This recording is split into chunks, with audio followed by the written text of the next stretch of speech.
Évangéliste, lisi munini oye kabolaka vraiment moto na nzambe. Blasphème ya Saint-Esprit. Moto atuka molimo santu tant molimo santu oloba neli kambuti oloba ke molimo santu alobelinga bo. Ede moto akosa na koma molimo santu. De 3 moto aza capable molimo santu o prier pour na moto million abe mikati ya mudio beke moni na be na bengani million bekati na. Il y a une partie benga ngo partie à charisme. Molimo santu doit travailler à 4 mots. Je déclare par le nom puissant de Jésus maladie aux anango elim. Quand on a déclaré maladie elim, ram na limu si maladie. Le Saint-Esprit, le cher Saint-Esprit a limu si maladie. Alors on a beaucoup de place na été na banda robeta toro puis la sengela ngo fran. Sans que molimo santu a pesa ngape ordre que à sa l'action de grâce. Ngamo na talika papa ba kalkina ngabi peso offrande d'action de grâce pour molija pe ya délivrance sur na sali ezo senga o peso offrande mongo ya kilo. Na kilo ko sengo offrande Isaac. Oui, ceux qui s'engagent penza mutema. Si on retourne offrande Isaac ezani, on retourne offrande zo soyo, mais c'est diabolique. Parce que nzambe mo razongi saka Isaac et pas Abraham, yozo senga Isaac. Rozongi ça. Basengi Isaac basanga abeli. O offrande zo soyo, Bible pekisi mutape so offrande tanga zo ka mutema passe. Ko zo place à molimo centre eza ko tukaye. Ko kosele makambo eza ko tukaye. Ko loba na part na etangu ya lobité eza ko tukaye. Mboni ko zala effacer na livre de vie. Aboneza wapi na nzambe. Le maçon c'est la nature des sataniques. La nature de Dieu c'est l'amour. Mais la nature satanique c'est les mensonges. Au monde que quand le diable a présenté que nature n'est pas Ève, les mensonges. Il a fallu présenter les mensonges par Ève. Pourquoi? Parce que les mensonges ils allaient moyen où ils sont là comme maudit. Si la personne te ment, il te maudit. À peine oui. Dans Ézéchiel chapitre 3, verset 20. Dans si injuste est le détour de sa justice. Éternel Dieu me donne un piège devant nous et il pourra. Ce qui est la émission de Kazo Maladie. Ce qui est la émission de la Baka. Ce qui est la oui. La zipi. La session de la si les gens ont un peu de ça, on a fait. Mais t'as rappelé, mais tu m'as fait. T'as rappelé dans sa sodomie. Il y a quoi à permettre entre les mariés, les gens à madame bon. Ah, c'est tout à fait non. C'est un acte d'abomination. Aïe bien.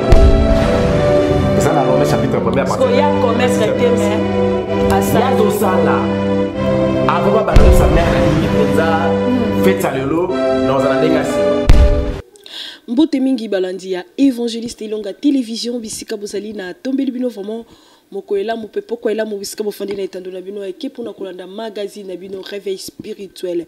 Abonnez-vous si massivement, aimez la vidéo, likez, vous ne serez pas déçus. Kakabiso na katia évangéliste Ilonga télévision tolobaka Yesu Christo moto na liboso, Yesu Christo moto na yambo. Cette émission vous ressemble car na lobaka émission ndeko ekokani na yo, ekokani na ngai, ekokani na biso nyonso. Abonnez-vous si massivement, aimez la vidéo, likez-vous, ne serez pas déçus. Je suis pas seule sur le plateau, je suis avec l'évangéliste Ilonga qu'on va essayer de discuter durant cette émission. Voilà papa, napesio mbote papa. Mbote maman Clarisse Ouechi. Boni.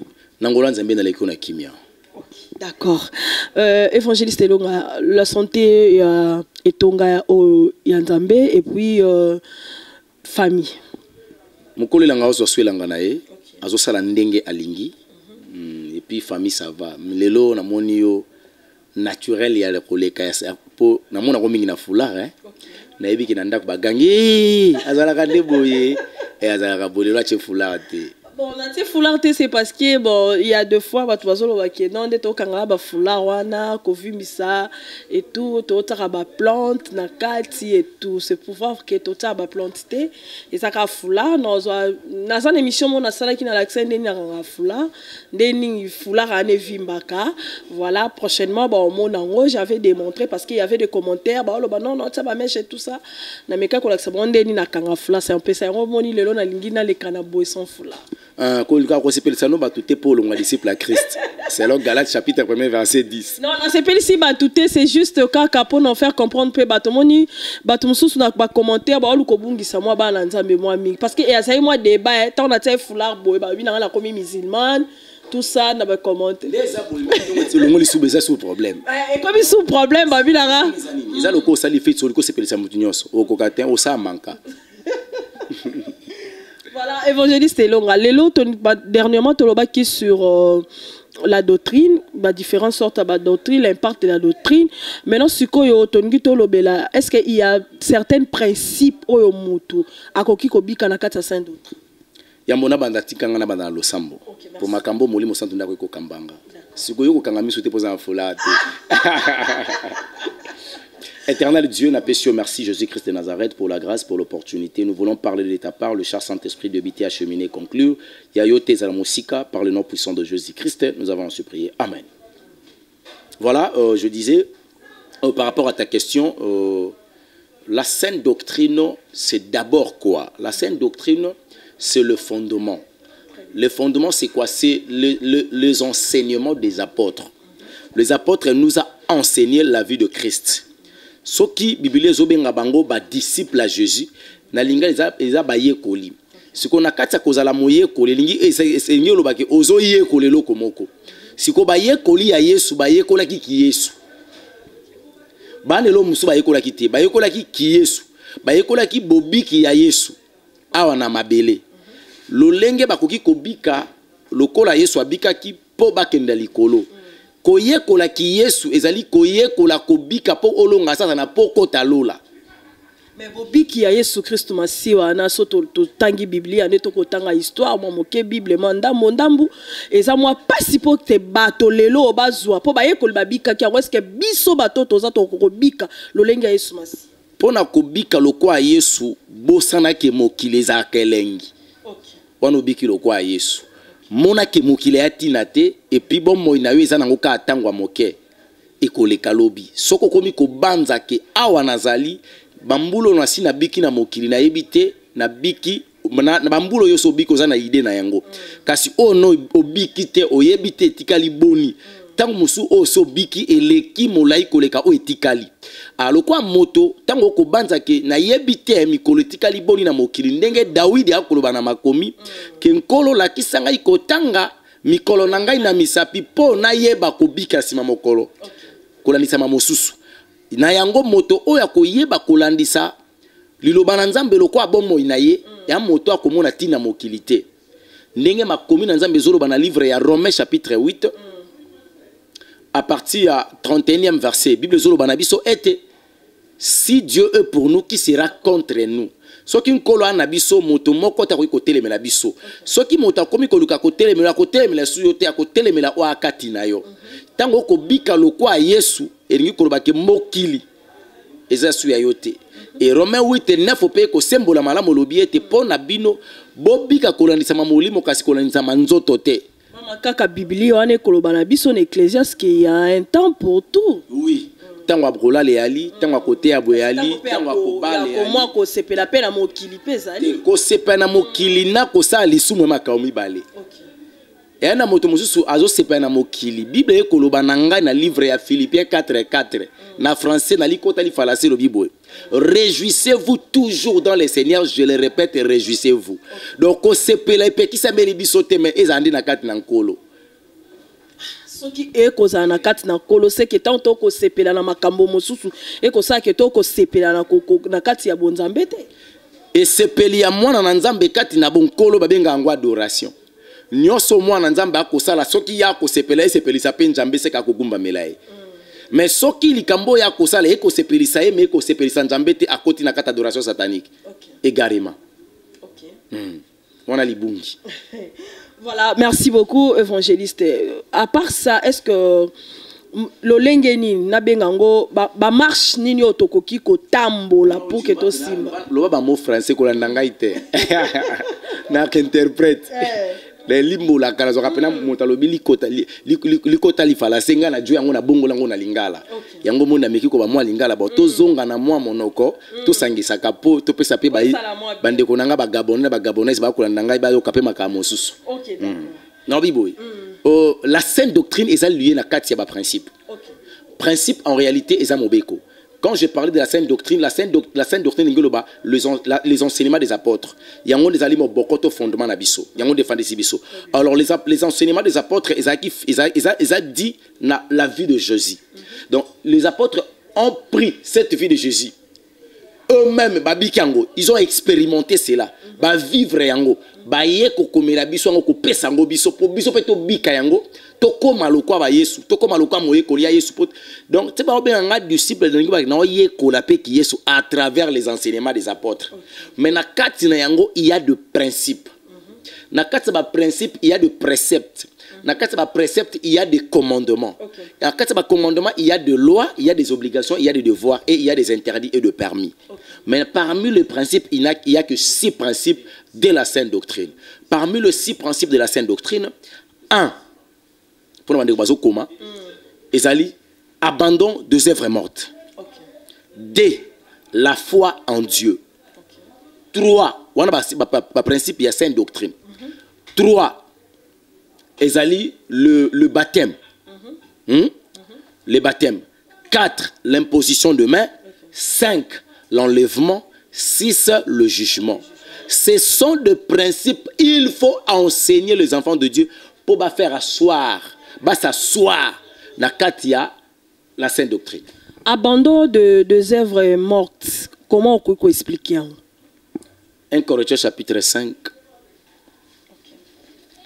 verset 11.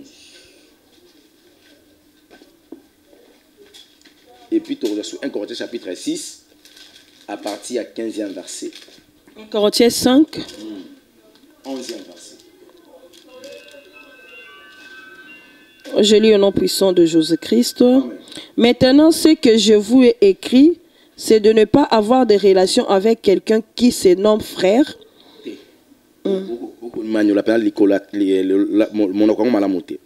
Maintenant, ce que je vous ai écrit, de ne pas avoir de relation avec quelqu'un qui se nomma.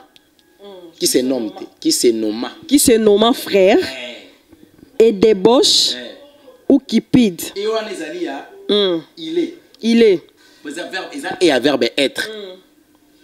Ozomona. Bible zo bana lingala lo bibo. Na mokanda ona komela kibino. Na lobaki na bino boza na boyokanite na bato bamibenga. Bandeko. Ololengo msoko baba frère bien-aimé. Bandeko balingami. Mon frère en Christ. Ndeko nanga kati na Yesu. Ba mibenga ba frère en Christ. Lolinga muso mibenga ba apôtre, ba évangéliste, ba docteur, ba prophète, ba évêque, ba archibishop, ba pape, ba archipape, ba nyos, ba cardinal. Ba mibenga. Oh motakoki ko mibenga te soki ko la bengete. Soki zana bato pe ko la benga te ba mibenga. Soki bato ba mibenga wana ko la lobi na biso na pekisa kibino boza na boyokani na bango. Pour ça. Idolâtre. Mais azali moto oya guma melaka bikeko to pe mbongo to pe basi ou outragé to pe ayebaka ko tuka bato ivrogne mo melima sanga ou ravisseur mo botoli biloko de ne même pas manger avec un tel homme. Esengeli te koyeba ko lia ta lipa na bato alolenge wana. Yango moni ko sala ngai pasi ezana bandeko ba ko sangana bato ba ko sangana te. Nako ya tuna na lobi. Boni bato komi ko tika nzambe tina niveau. Ko sangana bato ba ko sangana te lolenge ni parce que tous on a ça ba se nommer ba frère. Bon so bazui a muto azui appelle ko uta pa nkolo ami bengi frère. C'est tout à fait normal. Te ya ko komi benga te nkolo fa benga ye frère. Na oyebisa yo Pierre, comme on les a Simon. Kolo benga ye Pierre. Donc après komi benga Pierre parce que il n'avait même pas l'idée sur la définition ya Pierre. Or kolo kobenga Pierre kolongola Pierre Simoni ko komisa ye pete lo kobenga ye Pierre. Or Pierre ayeba ite ki nkolo lobaki ki ye moko nkolo Christo azali la pierre angulaire. Azali bango akopesa angle, akopesa forme. Pa lobaki ekoki kokomelo pe danger si mamikolo libanga bato babwaka kezanga kitina lobe ko tonga ndako soki pe kwelu ko buka yo. C'est la même pierre qui est Jésus-Christ de Nazareth, la pierre angulaire. Ndazali pierre o Jacob alalelaki, ndaki kolongwa Jacob po abengama Israël. C'est la même pierre à quoi Isaka Goliath tango David a beta ki libanga, c'est la même pierre o ebimisa ki mai tango Moïse. Azaki na posa komelisa bana Israël. Ce qu'on connaît azaki na posa comme Simon Pierre. Pourtant ya kozate azala kuluto akomema mokumba. Yango longola ka Simoni akomisa ki Pierre. Kolobanaye que sur cette roc je bâtirai mon église, afin que la porte des séjours des morts ne provienne pas contre elle. Maman, mon boko, hein?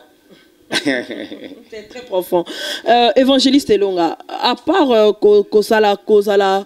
Kosangana Batu ya Lolenge Bongote, les œuvres mortes, l'abandon des œuvres mortes, et ce qui est na Kokabolaka Kanaba. Quand na 1 Corinthiens chapitre 5, au tangi 11, Kembamon à 13, pour comprendre abandon des œuvres mortes. 13 dans le bini. Pour ceux du dehors. 13. 13. Pour ceux du dehors. Pour ceux du dehors, Dieu le juge. Dieu les juge. Ôtez le méchant du milieu de vous. Ah. Kati na bino bato mabe bolongola bango. Bo sangana te. Pour na pekisa ki bino bolia na bango atalipa. Belo bite ke bolongwa. Bino de bolongola. Ôtez le méchant au milieu de vous. Donc nous avons une obligation. Yako pikola bato ba ya bisote kati na biso ba infiltrer biso. Kolongola bango. La méchanceté wana o Bible zolo ba ezaka lié na moto. Ah, moto ndazali ko composer to pe moto mabe ezali composer na kati ya moto. Po moto soka bungisi bo moto ndena lobaka. Tango moto abungisaka bo moto na ye moto epelaka. Elingi koloba bo moto kati ya moto elingi ba bolingo po bo moto a moto te nzambe nde a moto. Lokwa nzambe za moto seke nzambe a bolingo. Yango moni moto soka zangi bo moto ba moto zangi bolingo. Parce que la méchanceté c'est quoi? La méchanceté c'est l'alliance entre l'homme et le mal. C'est le mal qui rend l'homme méchant. Cet attachement là, au rico fungola livre il y a 1 Corinthiens chapitre 6. 1 Corinthiens 6. Verset. Bandelanga ya partie ya 15e.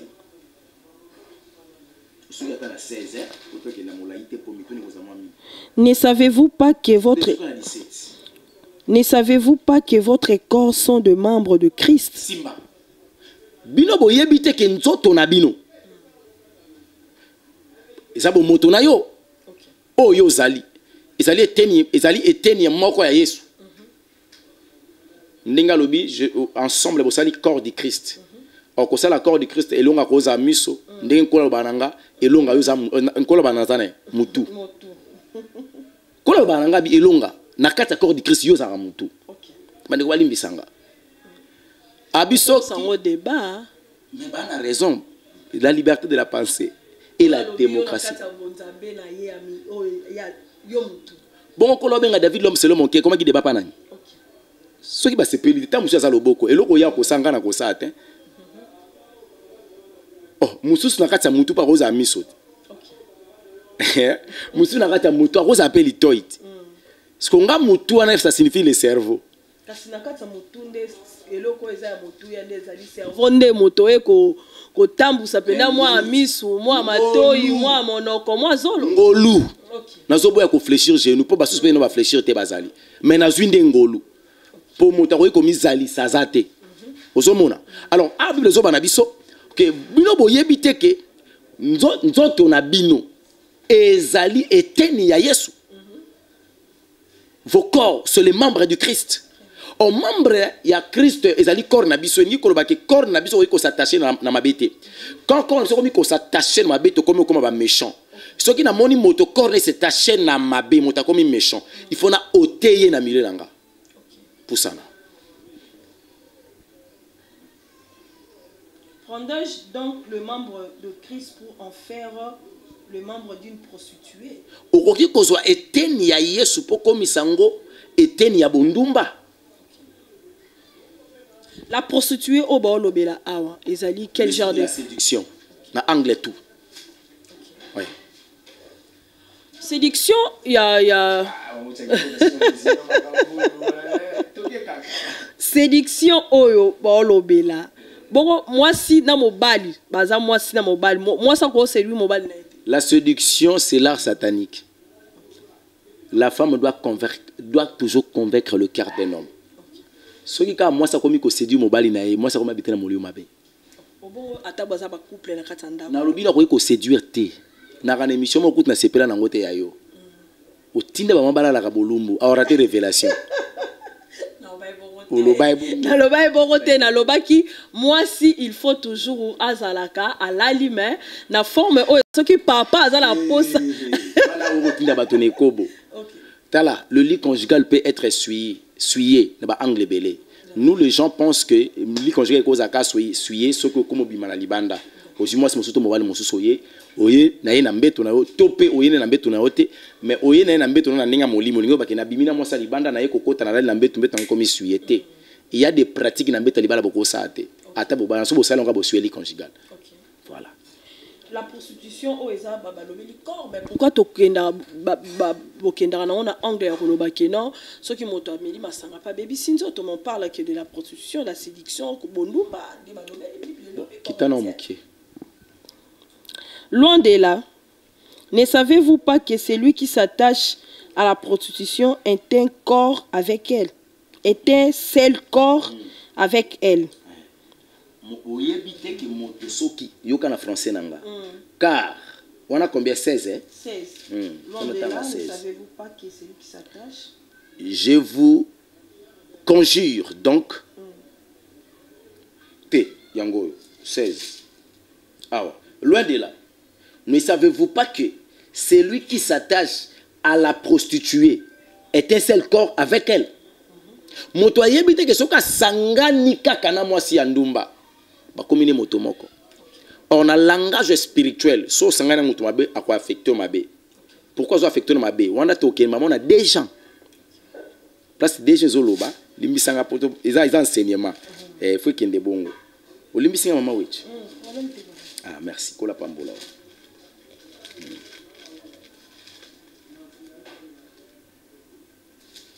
Des gens. Ah, Bilia. Est-ce que place va donner baki ou ba mona ngalo kwa le karoje baka. Eh. La seconde on dit que question yango etikana to bo question yango ezalaka.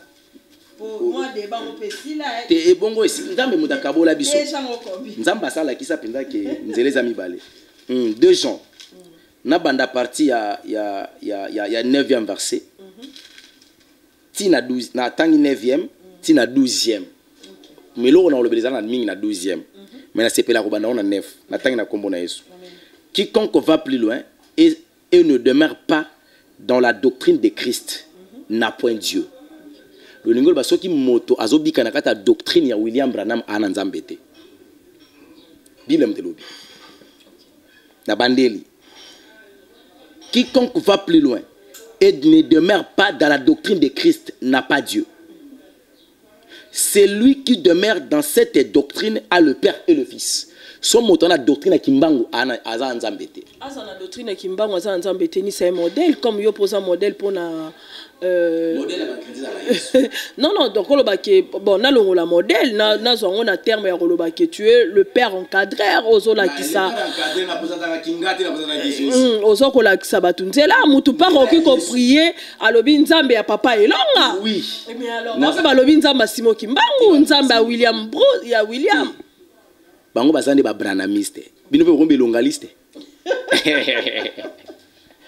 place vraiment s'opposer en voilà bango ba catholique bango ba protestant chaque nom derrière ces noms là il y a un esprit qui accompagne faut yeba 10 si quelqu'un vient à vous et n'apporte pas cette doctrine ne le recevez pas dans votre maison et ne lui dit pas salut. Or, à partir de Bible zoloba, ce qui moto azana doctrine à Jésus te, aye pa na binobo yamba ina ndako na moto pese mbotete.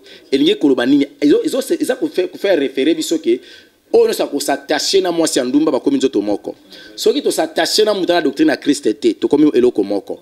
Eloko moko ndenge nini? À partir à 11. Déjà 1:11. 11 elobi. Car celui qui lui dit salut participe à ces mauvaises œuvres. Donc, tu continues l'attachement spirituel sans au pratiquer. Moto na za muyibi yo ibate. Ma pesio mbo te pa na doctrine na Christ te yo yambiango oko muyibi. O participer na œuvre ya vol. O tani ngo keli felo.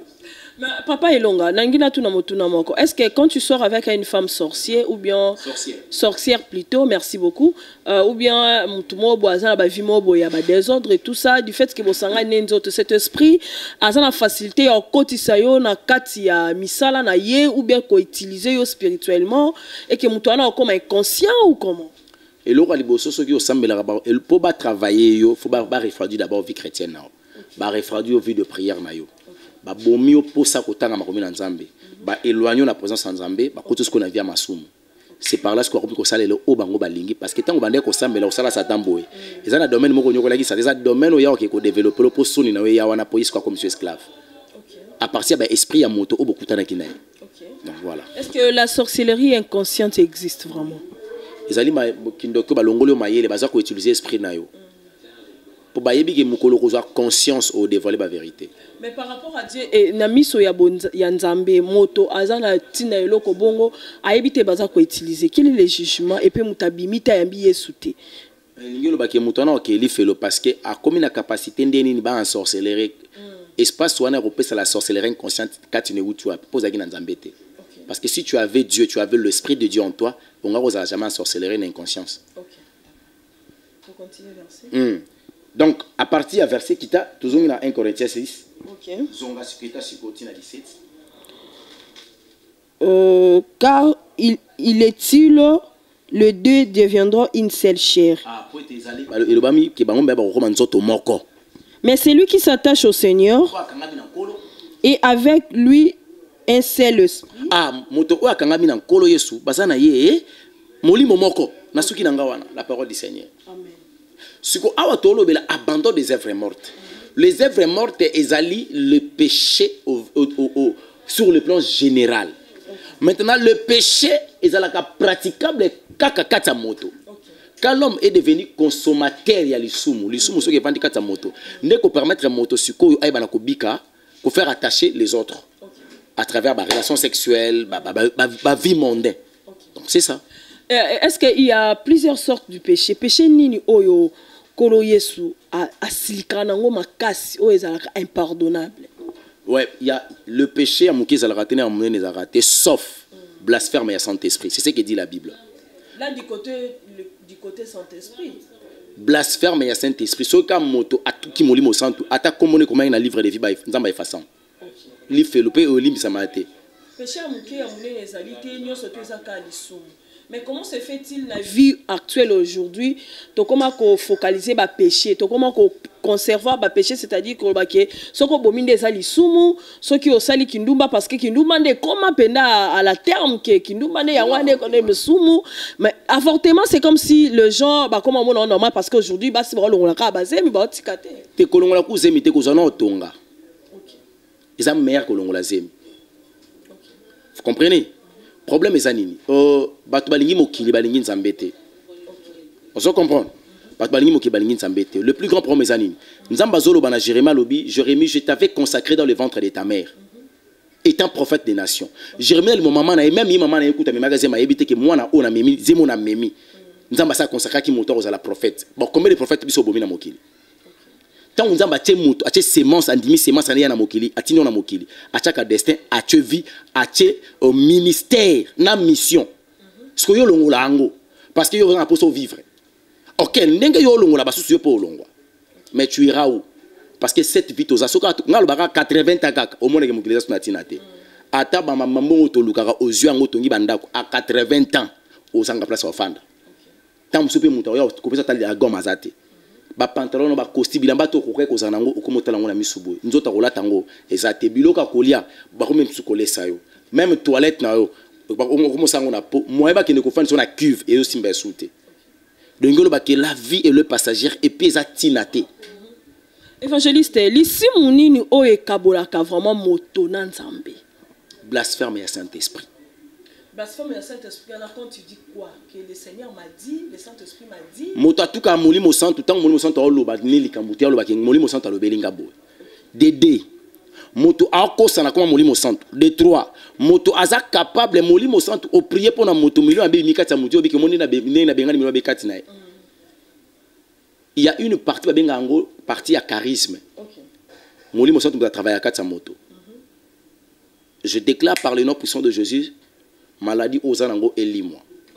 Quand on a déclaré maladie et limoi, maladie, c'est le Saint-Esprit. Le cher Saint-Esprit a limoi maladie. Alors on a une place, et puis on a une offrande. Sans que molimo santa pe sanga pe ordre que à sa l'action de grâce ngamo natali ka pa ba calcul ngabi pe s'offrande d'action de grâce pour au monijar pe ya délivrance on a sali ezo senga o pe s'offrande mobo ya kilo na kindo ko sengo offrande Isaac o suki sanga penza motema ana so tu une offrande Isaac ezani o te offrande ezo soyo mais c'est diabolique parce que nzambe mo razongi saka Isaac et pas Abraham yozo senga nga Isaac o rozongi ça ba sengi Isaac bazanga abelier tina na binoni o offrande des soir la Bible peki si mutape offrande tanga zo ka mutema passe on les a dans 2 Corinthiens chapitre 9 verset 7 osomona alors ko zo place à molimo centre eza ko tukaye ko kosele makambo eza ko tukaye ko lobana par na etango ya lobité eza ko tukaye kombono ko zala effacer na livre de vie. Évangéliste Longa wana du côté du Saint-Esprit maintenant ceux qui montent à kosi bokabwaneza wapi na nzambe. En fait, le maçon, c'est la nature des sataniques. Okay. La nature de Dieu, c'est l'amour. Mais la nature satanique, c'est les mensonges. Okay. Au moment où tant que le diable a yé na mokili, a présenté que nature n'est pas Ève, les mensonges. Il a fallu présenter les mensonges par Ève. Pourquoi? Parce que le mensonge, ils allaient moyen où ils s'allent comme maudit. Si la personne te ment, il te maudit. Okay. Parce que la malédiction est bloquée à l'intelligence. Quand ton intelligence est bloquée, au comique au vivre un instinct, au comique au quoi animal. Le diable fallait qu'il aille à cause à Ève, tant à cause à modurier. Et espace est zoamaki. Et tant que espace est zoami à modurier, malamment quand Ève a comme une capacité à le même mensonge appelle sa mobile. Et le monde a été détruit. Détruit, pardon. Or, la destruction du monde, les soumou, les deux. Le mensonge à Ève envers son mari et d'aider la désobéissance de la parole de l'Éternel. Problème, il y a un nzambe qui mboumate. Il y a même Bible cité comme mboumawanate. Non, parce que votre souba non, c'est Ève a couché avec le serpent et tout. Bon, le serpent dans la semence à moi, il y a un misamutu. Baba c'est ça le rapport sexuel bamboa automo na rabango babo taraban babo tarabato. Parce que quand zaki mutu. Pour le quand zaki moi na liboso ya Satan. Non, c'est faux. C'est faux. C'est un ministère caché. Non, la révélation est là. Révélation le Bible. Dieu a dit à l'homme,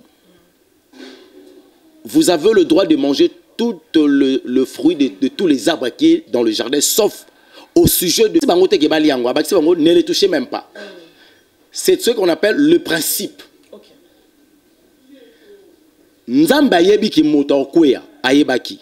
Voilà le gris qui est au la source Apocalypse pour nous expliquer les 4 êtres vivants. Nzamba ki moto kwea. Comment moto kwea? Et puis pour nzamba sala 4 êtres vivants moko na forme taureau. Pour que comme on a tambo moto sumuka a présenter taureau pour les sumu na makila taureau et pas les sumu. Yangwa sala ka être vivant na forme ya moto, ya fils de l'homme pour que makila moto ya Yesu que ce n'est que ôter les péchés. Alors ache mobeko. Problème est mbumate. Problème est koto sande mobeko. Quand Satan a eu recours à Ève, Ève a eu le message. Tant que okende ko simanze te pas li ambuma. Quand on est capable de faire Michael comme d'habitude empêcher Satan. Mais ce qui a tinda Michael te a empêché Satan parce que nous n'a pas sa moto à respecter principe. C'est pas l'arbre, le fruit de l'arbre que l'homme avait mangé des moments moto. C'était le fruit de la désobéissance de la parole de l'Éternel des moments moto. C'est-à-dire que kola lingara tonga te ordre na pesi mi beko na e. Yo salande ya lobby. Et puis qu'on négocie. C'est ce que je comprends la Bible. Place non sur kola lobby ne mangez pas, ne faites pas ceci, soyez soumis, soyez fidèles, mari aimez vos femmes, c'est une ordre. Maman, un ordre suprême. Yango to baga amen. Ningo ba ezala bongo. Iyo na lingala ya solo. Et pas nzambe il y a pas de négociation. Si nous avons armée, ça va avancer. Quand on a les armées, pour l'éternel des armées. Parce que l'éternel des armées, c'est qu'on a mampinga, éternel des armées. Il y aura un niveau. Donc c'est qu'on a mampinga. Et puis mampinga ne soit que et ça la match nil. So gagne, il va gagner la victoire. Adam na Eve bakoka ko ça peut sauver nyonso elekana ka bongo pour que nini oyo non problème Adam na Eve batikala ko enseignement sur les pardons té ça t'a enseigné ki bango la justification pourtant Nzamba bengi Adam tu es où?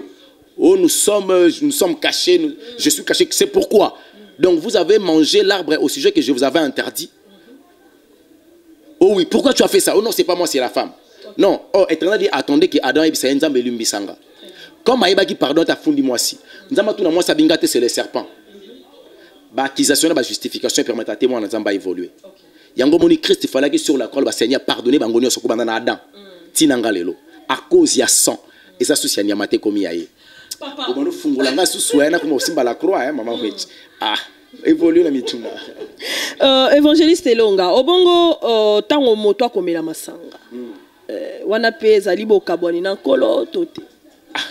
Mais Bible tout temps noir. Ivronerie oui, tout moni yango, c'est un péché où ezo kabola nzambe, to ezaka lisumu. Quand la personne moli mon nzambe za ko habiter 4 na yeso mutameli masanga étouffé le Saint-Esprit. Comme moi j'étais encore de l'autre côté na magie na yebi que démon je ramasanga comme on est Ernest. Et na 4 ya masanga za na 5 démons. Il y a Mickey. Au bazar la caractéristique, il y a paon, il y a chien, il y a cobra. Mais ça c'est 5 beau. Mais ça interdit Bible lui et en gros yo so milieu hôtel meli nzambe ya prompter. Écoutez, merci. Merci. Aussi un peu du vin pour l'estomac. Té, qu'on a dans ma bongo té. Botan la Bible na ba révélation, botan la Bible na ba histoire té. Au moins Bible un jour ça passera, mais la parole ne passera pas. Vous comprenez que la Bible passera, mais la parole ne passera pas. Et nous ne devons pas se retrouver, nous ne devons pas se statuer dans la Bible, mais nous devons se statuer dans la parole qui est dans la Bible. Vous comprenez? D'abord, on a un peu de vin. C'était Paul qui disait à son fils Timothée. À cette époque, Timothée souffrait de l'estomac. Ce qu'on a dit, histoire où Jésus a qui a bon samaritain. Moto balokota ki wana bande ko za vin ba ocha na pota parce que vin à l'époque alcool ngo bande ko traité. Et Timothée zaki na pota na motema na estomac na ye. Mais Paul a bien zo un peu de vin pour l'estomac. Mais eko ça ko ya lelo ça popo nani. Mais eko ça peut lelo batu suba. C'est là nan. Ko ya lelo. Ko ibrin. Ko isoti nini. Tirbo. Tibo nini dopel muso zakani. Classe, Beaufort, Guinness, Heineken, Castel, nous sommes à pour l'estomac. Oh non, c'est faux. C'est parce que les gens aiment le balingi kwiti. Balingi kwiti. Le quoi mutalingi kwiti pour naïe à comprendre que pour faire fonctionner nous autres on a malamu, il faut n'amener la camou loco. Mais quand il avait 15 ans, nous autres qu'on fonctionner malamu. Quand il y aura peut-être un certain niveau à âge, nous autres comment fonctionner malamu. Bon, c'est que vie âge nous comme la souma sangate. Pourquoi? Si vous biso atomelate tout ça to andeni bakizengi to makasite ezaka ki muta sepeli ko to sanzambe te asepeli sinzoto naye ndenge David alobi elenge sepela na bolenge na yo sala no sepeli motema mais kasi yeba mokolo moko jugement ko ya to samba jugement ne ozala sur base de quoi? Sur base de makambo to tiko tanga na yo que vous savez pas que vos corps c'est les membres du Christ. Bo yebite que nous amezali eteni ya Yesu bo sala ki eteni ya Yesu ondeni. Ce qui est arrivé le lot que papa aux malade moko boba ebisio que mela moi vino muke parce que les corps les opérations ça na 1 mois et demi de pas opérer ngati na sabo yebi des hernies ba ebisinga que pour te ka rapide il faut na ko alcool na tuni bango bo yebi fonctionnement nzoto nga ko lekanga to pe ko lekanzambe ko sa ba aventure te eza mutu mususu ba opérer be graisse le kebele pote umeli mutu mususu be pote humilité.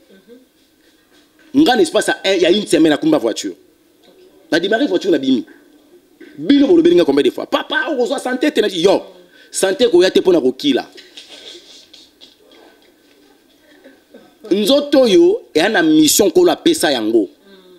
On se comprend? Je dois respecter le repos. Mais je ne dois pas prendre les interdits. Maman, yo ngi bisangai whisky les antibiotiques na ko sapota. Oh non, ils ont battu kuitinde. Problème c'est ça langwa. Et puis balobani, Bible lobi mais là parce que langwa té. Soko luki Genèse Apocalypse ezate. mais là parce que langue te zakate si comment le bani nga so na meli nga langue te mais na melaka mibale tout naye et loko ni sala ke o melaka mibale so ka bando sentir mo ko na débit a quit ndabi natika po mukomusu na langue quit na ngeza ka buzoba. Alors, vu ma personnalité, il faut que na D. Mais tu vas dire que vertige, mais comment se fait que Noé se retrouve dans la situation? Merci. Noé a mis ça comme papa Pierre Nangam. Vieille Jean na gauche na si ma maman Sophie. Mais comme elle a mon kolomoko, après 40 jours, 40 nuits, il y a 2 liges. Avant 40 jours, 40 nuits, il y a des liges. Il y a des gens qui ont dit Noé, Tonga bateau, et ça a 120 ans. Seigneur Jésus-Christ a insisté. Nous devons comprendre que le Seigneur Jésus-Christ parce que nous avons comment Jésus Christ. Pour nous avons combo na été. Ils ont le roi ngaza homme. Est-ce que homme est combo na? Comment na longa. Donc n'engé benzambe azanzambe combo na Yesu. Si ko Yesu ayebisa Noé, Tonga bengaka nzambe baboya ko benga Yesu. C'est que basala na bango elorote ba benga na bango Jésus-Christ pour le but servir à Dieu. Kasi Dieu est français, na lingala nzambe, na kiarab Allah. Mais kombo ya Allah ezaka Yesu. Bango si bandimande kombo Allah te. Donc ezaloka balingo benga ngelonga to benga homme.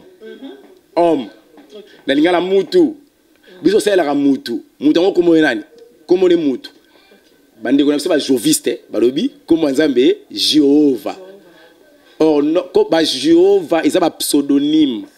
Quand Dieu a fait, Jéhovah Rapha. Or, il y a un seul nom qui est au-dessus de tous les noms, c'est le nom de Jésus-Christ. Vous chasserez les noms par le nom de vous chasserez les démons par le nom de Jésus-Christ. Vous imposerez les mains sur les malades seront guéris toujours par le nom de Jésus. Le quoi, comme vous voyez, comme Nzambe Yangwana. Yesu a dit Noé. Tonga bateau pour nous mokili. Ils ont 120 ans. Nous sommes ensemble à la canne dingue à solo. Ils ont 120 ans. Nous avons banda kubinga bateau pendant 120 ans. Bateau incrédulité. Ils ont n'importe où le lolo bateau le solan Zambie. Tous benga bateau bateau olingate. Et on fait 10 ans. Au thé à moment la repentance et le péché. Bateau balingité. Nous avons ça qui 120 ans. Mais après 120 ans, nous avons mis ça qui au fond en bateau. Avant 120 ans, parce que nous avons fait 930 ans. Après ça, avant 120 ans, nous avons ça qui na bateau. Après 120 ans, 40 jours, 40 nuits. Tant que j'ai Silima Ekiti, nous avons na tongo wa bimi libanda. Mugo musu no wala la mugaboy. Soka chema ke, soka yoki makele la batso ke ye, soit bana ye. Voisin na ngamba kufa, nyama kuna zakate. Ezate ke kana mboko bazalaki na Kongo ekufaka. Mokile komi kimia moko, nous va se retrouver dans la solitude. Le quoi azalaki déjà monto akopo. Habité. Nasala au moni tino moni batulu bazalaka ya makambo liki tika na mela bazwa Noé ba promé liki tika na mela pour Noé tanga moni ke batu bazate esa les solitude abina cha drink pour na la kana yebate so tanga meli masangala ngolongoli bilamba a posé un acte de malédiction parce que sa nudité et c'est là qui malédiction pour na bana ye moi na moko le kambeka au lieu kutala ke la mona na ye. Le roi qui a autorité spirituelle. Parce que la Bible me dit, Dieu bénissait Noé et ses enfants. Et Noé savait que Moto a bénir ngana ko modurité. Le roi a bénissé qui ngana bananga. Si on a bien modur moi nanga ou atali bolumbu nanga pa choli yango, nzamba o frappenga. Ake ko modur moi na ya moi na ye. Abi modi soit kana buta magite. Quel est ce ministère où il est Kanaki? Papa Elonga, quel est ce ministère où il est qui est Noah langue sans péché, mais Dieu mais Noah est comme dire Kana on a botama tepe Kana soit qui me dit. Merci maman. Ah go fungulanga ce qu'on appelle alliance. Il y a ce qu'on appelle alliance adamique. Après alliance adamique, il y a alliance noachique, alliance à Noé. Mission Adam et vous allez remplir la terre pour multiplier yango. Basala ki yango te pour mukile kufaki. Noé me dit ko remplir la terre na bana. Pour tout na kufaki. Il y a une mission qu'on appelle ça qui Adam et Ève. Muteko ko kisango Noé. Quand Noé ko multiplier la terre na bana na ye mukile évoluer ba remplir la terre ba multiplier yango. Tondi si basali ba travailler mokili ba cultiver la terre mokili zonga ki tio botami bo origine Noé siko Noé wana na kati ya boyokani ya Noé ezalaki alliance ya ko sauver vite. OK. Alliance ya Noé ezalaki alliance ya multiplier la terre. Donc Noé peut pécher mais son autorité spirituelle à l'égard de ses enfants, ils allaient toujours un impact. Au moment que Moïse a manqué Nzambe, Nzambe a bien Moïse, Moïse a bêti libanga. Tant Moïse a bêti et puis Nzambe kanda, ça c'est la désobéissance. Il faut koufa. Mais Moïse a kota lola, quoi bimela ka Yesu. Au moment que Moïse a koufi, ma koti lola. Donc alliance no mosaïque et comme ça qui est lola, mais on a qui na mokili. Et ça ba homme de Dieu vrai a ko kwa na lisumu. Na obité ka tika na kata via masumu. A ko kwa na lisumu. Alliance ena Nzambe kufite. Mais Nzambe ko kata mission. C'est comme Noé. OK. L'évangéliste est long. Maintenant l'idolâtre, bato basalaka l'idolâtrie. Ba osumu kate banda ba mupe. Banda ba mupe. Photo à Yesu masio ba. Yesu nano atika n'importe ne pesa kate po azaki ni beauté ni éclat. Oh ya Yesu yo tala ka parola poudre. Aka nga photo na parole poudre. Muta parole poudre na photo bongo bozo benge Yesu. Et puis Yesu atika pa ba mupe azalaka na croix. Oh ya biso sa kita na croix. Mario abotaka Yesu alungwa vierge pour abotaka na ba Jacques. Ya bango tilo azalaka vierge Marie. C'est la contradiction. Vierge Marie ceux qui priaient pour nous. Et après Yesu, Joseph a rapide kabi na yo boya nzamba bakisa sumu mwana mibala. Azui maman Marie Jacques. Ba Jacques ba ye ba lega Yesu ba ye belé. Joseph a botaki. Mais catholique tilo la ba Marie za vierge. OK. Au moment de la contradiction. Puis Yesu bango tilo azalaka na croix. Mais photo ana ya wana ezozala Aza acteur, aza non ba chrétienté, chrétien rosa photo tana ndako te, eza idolâtrie. OK. On a chrétienté. À soit aza chrétien ba benga ba païen religieux. Aza mo pagano magenda église a quand aza chrétien. On bato la ta ba photo papa la ti photo aza en chemise. Net ya mutombo ngolo bate point. Te à part ka mutombo te même na. Ya batasimo kimba. Ba pe ba sala ngo simo kimba on peut ba sala ngo ba zebele. Kutanga lelo bate pona ba pesa verser. Oyo tindanga mbangu loko ape mutu na bango azawa seke fona tanga verser pour atala comprendre que si kazala ka Yesu azati pesa ngamena bien sûr. Amen. Yoka lilo banzambe.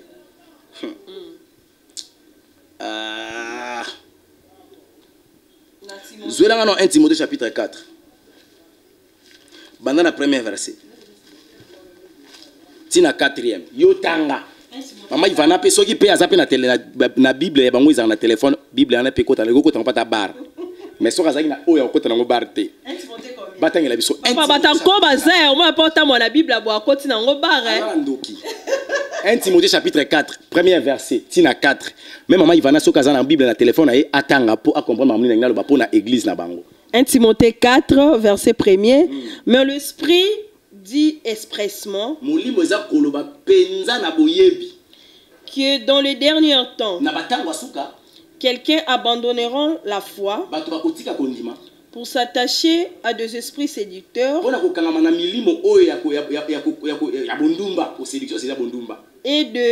et à des doctrines des démons. Par l'hypocrisie de faux docteurs. Portant la marque de la flétrissure dans leur propre conscience.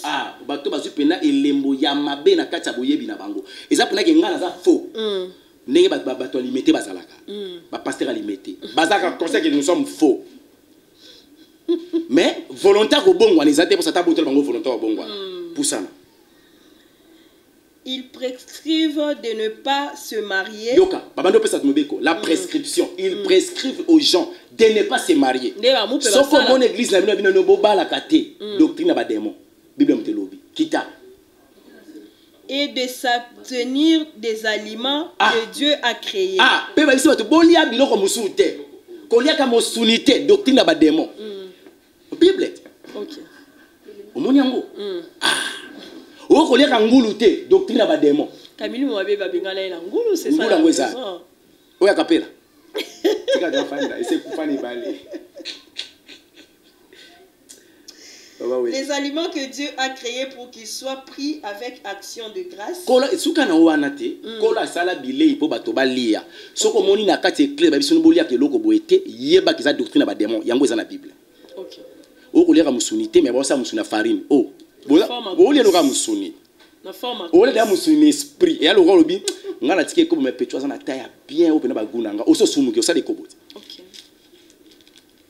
Ndeni oso monika na taille bien. Osa de musumuki. Mama wechi. Évangéliste Elonga, la paresse, ça fait partie aussi ko kabula pe moto na Nzambe, moto soit na kata paresse. Bon, un paresseux ça ni la vie.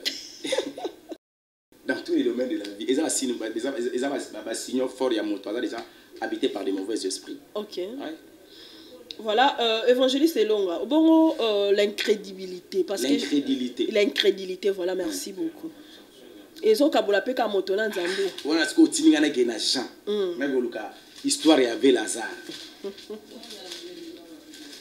Ah, ils ont Jean 11 hein. Tanga be Bible calme mama wechi. Ya solo Tanga la Bible chaque jour. Ah, na kaza ko loba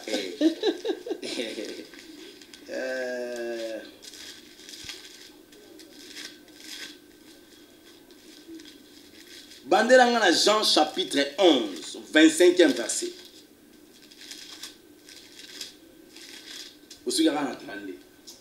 Jean 11, 25e verset. Diable a infiltré biso, a tenu biso dans sainte doctrine. Ils ont maman voyé ba bengé ceux qui la reine, ceux qui des nani. Aina combo ya Yesu Christ té. Mais azo porter la sainte doctrine. On est la sainte doctrine té. So mo totanga combo Yesu kaza ya biso té. Jésus lui dit, je suis la résurrection et la vie. Nazali lise kwa pe bomoi. Celui qui croit en moi vivra, même il meurt. Même s'il meurt. Atako akufi maobika. Et quiconque vit et croit en moi ne mourra jamais. Crois-tu cela?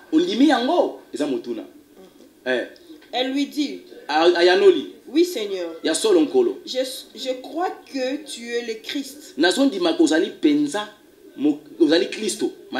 le Fils de Dieu qui devait venir dans le monde. Ayant ainsi parlé, elle s'en alla, puis elle appela secrètement Marie.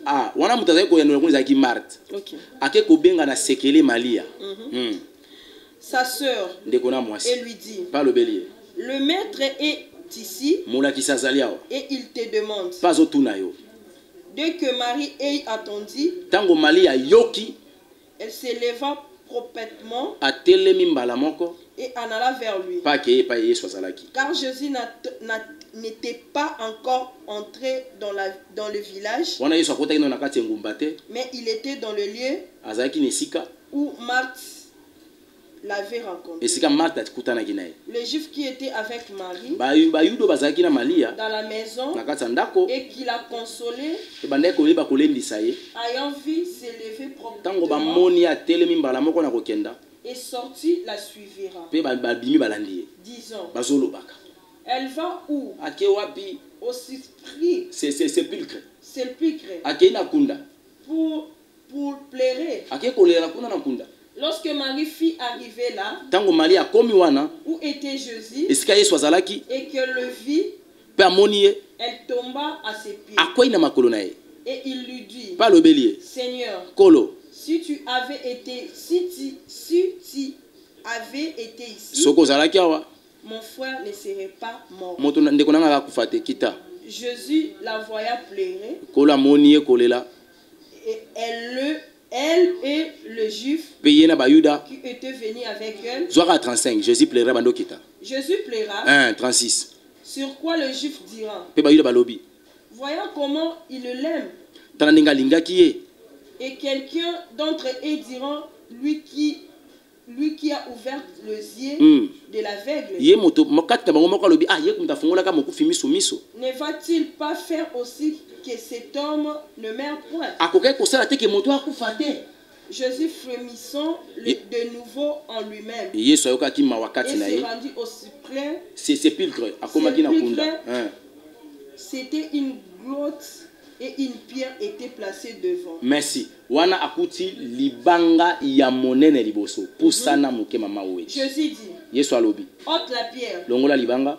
Marthe, la sœur du mort, Marthe alobi, lui dit, alobi na Yesu, Seigneur, Kolo, il sait déjà car il sent Ils sont déjà. Ah, ils ont lumba déjà. Car il y a eu 4 jours qu'il est là. Ah, Yesu a lobi ôter la pierre. Okay. Avant de ôter la pierre, Yesu a dit qui mate que je suis la résurrection et la vie.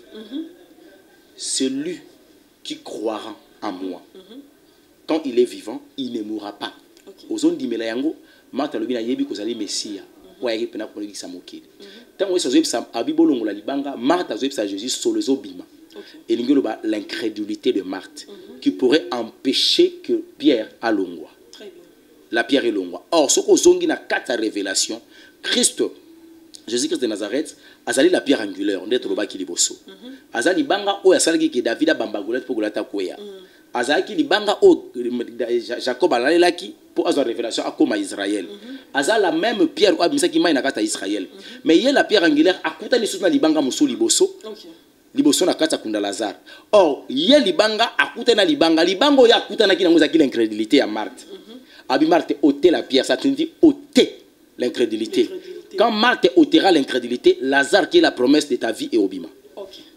Voilà, merci beaucoup. On est arrivé à la fin de cette émission. C'est très profond. Lazare a séquaté. Ok. Azala qui délivre un esprit de mort. Pour moi, quand tu as dit que zonga suna kata kufa, donc tu sais que zaka Yesu Christ. Pour zonga suna kufa te. Très bien. Voilà, on est arrivé à la fin de cette émission. Abonnez-vous massivement, aimez la vidéo, likez, vous ne serez pas déçus. Tozala qui n'a 6 principes. Il y a la sans doctrine, mais to simbika moko. To continente parce que to frôler l'icolo, to continente parce que abandon de œuvres mortes, il y a tellement que to se comprend. Enseignement mobile sur les péchés. Oh, ils ont la lier na biso parce que tu cité quelques péchés, tu continuer pour nous ba péché ni no kokabola biso na Jésus-Christ de Nazareth. Papa, on arrive à la fin de cette émission. Merci pour Nathan Gopes biso na kata chaîne évangéliste longa télévision. Un mot par rapport à cette émission. Ko la pa mo l'émission oyo na loba ke li felo to pe kufa na Yesu moko zo ya liboso. Et là, on rappelle à Kango, ça rappel du jour. Faut que tout le monde papa, le papa rappel du jour. Rappel du jour. Rappel du jour, les alliés. Yesu na kufa moko roya liboso, to yebiten na roya liboso, to milengele parce que to yebitan gote. Que Dieu nous bénisse. Voilà, merci beaucoup, que Dieu nous bénisse. On se retrouve prochainement. Bye.